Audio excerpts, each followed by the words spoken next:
Guys, welcome back to the channel. I've got this big compost pile. It's mulch at the moment, but it's going to turn into compost. I'm going to show you guys how it's breaking down here in the soil.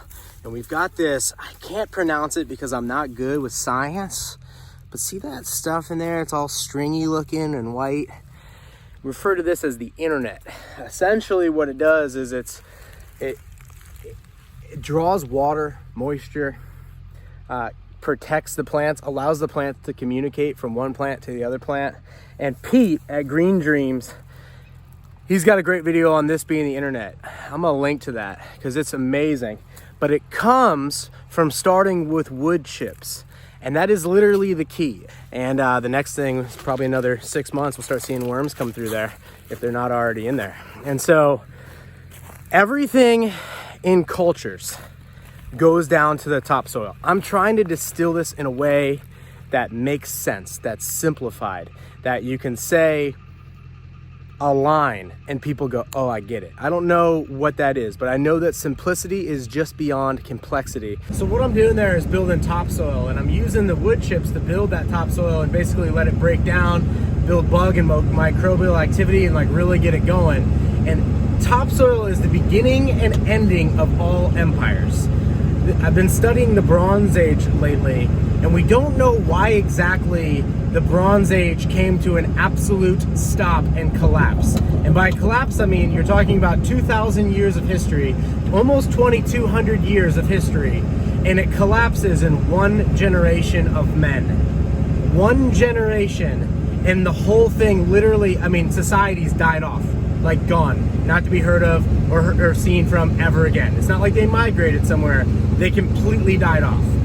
And what we think, and historians don't actually know what caused the collapse of the Bronze Age, but it was a series of events, starting with what is theorized as a drought that caused a massive crop failure that then there wasn't enough robustness in the crops, because as nations or empires develop, they maximize for efficiency. You see this in our current culture. Everything's about make the stuff line go up. Like, is stuff line going up?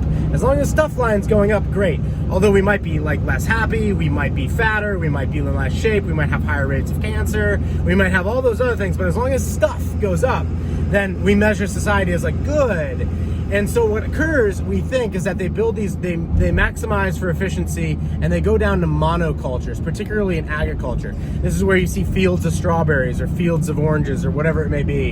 And so they're maximizing for absolute efficiency. So if we can make your strawberries 50 cents cheaper a pack, well, we'll do that at the cost of possibly losing 400 acres of strawberries if one pest has an outbreak and has no predators, as opposed to like intercropping. And so, you know, what you would do at a beginning stage, kind of like my food forest. And so what we think is that that causes a massive crop loss, which then causes a stripping of the topsoil as nothing is growing on it to protect it from the sun, you know, drought conditions, whatever else. And so what occurs is what may have taken decades or generations or centuries to build a good, rich topsoil can literally go away in 1 or 2 really bad seasons. And so we assume that that's what's occurred, and then you have famines, and then you have migrations, and then you do have war.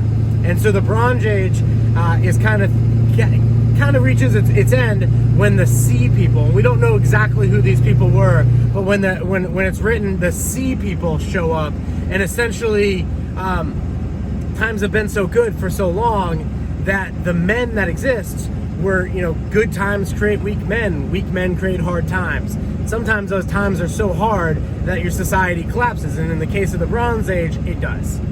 And so it starts with the topsoil, and I'm trying to find a good way to communicate this in a simple way, and I would appreciate your comments, like where I can summarize this, where the simplicity is just beyond the complexity, but I've got to wade through this complexity to basically transmit that the building blocks of life, of all cellular biological structure, literally starts in the soil. I mean, we are literally tied to the soil, our iron and our minerals. And unfortunately, we live in a culture now, I mean, almost globally, it's better in parts of the EU, but where we're eating and consuming nothing of nutritious value. Even oranges or strawberries are just full of pesticides and herbicides and all sorts of nasty toxins that you cannot wash out of the fruit.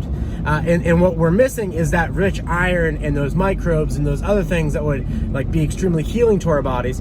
And we see this all around us. Like there's never been, and in the recorded history in America, where men have had a lower rate of testosterone. I mean, the I hate to say the word science because, you know, what's that? But like, you know, the science has never been more clear. The rate of testosterone in American men is at an all-time low. And we don't know why this is. We have a few ideas, but mainly it's like it goes down to the food, goes down to lifestyle, it goes down to the fact that we have birth control pills are widely used now. So we've got 70 years of birth control pills, and those going into public water supply when they get like those hormones get peed out, literally goes into public water supply, and you can't filter out hormones. And so a lot of the water, if you're on public water, I mean, back in the day, guys were on wells and they were out in the country and living on the land and stuff like that. But now that they're living in more city-like structures, you're just not getting those hormones out of the water. And so there's a plethora of things that are going on. We're consuming more fats and oils than we ever have before, all sorts of stuff. But it literally starts with the building blocks of life, and the building blocks of life are the topsoil. And I think that this will lead to a crisis. I don't think that we can divorce financial markets and like ecology and what's going on in the environment. I think that these things are very, very correlated, and we saw this in the 1930s with the Dust Bowls. I mean, here's a piece of land, abundant. I mean, some of the most abundant land on the entire planet, and the buffalo are roaming it. And what happens is, you know, our ancestors, the US government essentially, wants to wipe out the Native Americans. Super messed up thing to do. And the way they do that is they starve them out. Because militarily, they weren't doing well. They were getting beat. The Native Americans were doing well against the U.S. military. And so what they do is they just decide to kill the buffalo. Well, the buffalo stops grazing the plains, and as they stop grazing the plains, it starts to strip the topsoil. Well, as the white man settles it, he essentially starts to fence that thing off and put his cattle on it, and he starts to eventually move his cattle to feedlots and then doing monoculture. So he does 400 acres of corn and then feeds the cattle part of that corn and then sells the rest of it for, you know, in the regular market, thinking, oh, I'm doing more on less land. And to a point, yes, he is maximizing for efficiencies, but the cost of that is now you don't have the wild buffalo grazing the plains properly, fertilizing those plains. You know, like you have these monocultures and pesticide outbreak, or pesticides going out on it, but you know, certainly pest outbreaks, and then droughts that occur because the topsoil is not regenerating the water supply, and it just starts to get to be a complete mess until it's where we are now, where the society, our culture is sick. It's literally sick. I mean, it's sick from a psychological level, and it moves on from there. And the solution is literally in the topsoil. I mean, if you want carbon drawdown, if you're like, oh, all these trucks out here are causing, you know, carbon emissions and whatever, great. The way you get that carbon back in the ground is not really through trees at scale. It's literally through prairie lands. It's through pasture grasses. It's through the soil. And the soil will suck in more of that carbon if it has proper layers to it, proper microbes. I mean, there are billions and billions in a square inch. There are billions of microbes in those things, in the soil.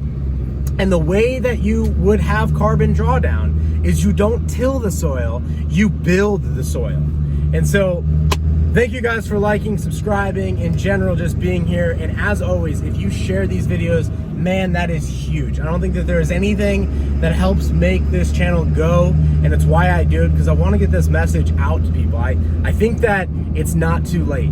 I think that we can absolutely restore the topsoil and restore our own health and well-being and wealth with that. I do think, unfortunately, we're probably going to see a big financial type of rendezvous here at some point, and I think it's going to correlate with these environmental changes. And I hope that we don't allow those disasters to be used by a very small political elite class to usher in more communism, because we know, like, you know, the answer to all things global warming is more communism. And I just completely disagree with that. I think that you need free market capitalism. I think that you need permaculture. I think that you need to mix in many different types of crops in with each other.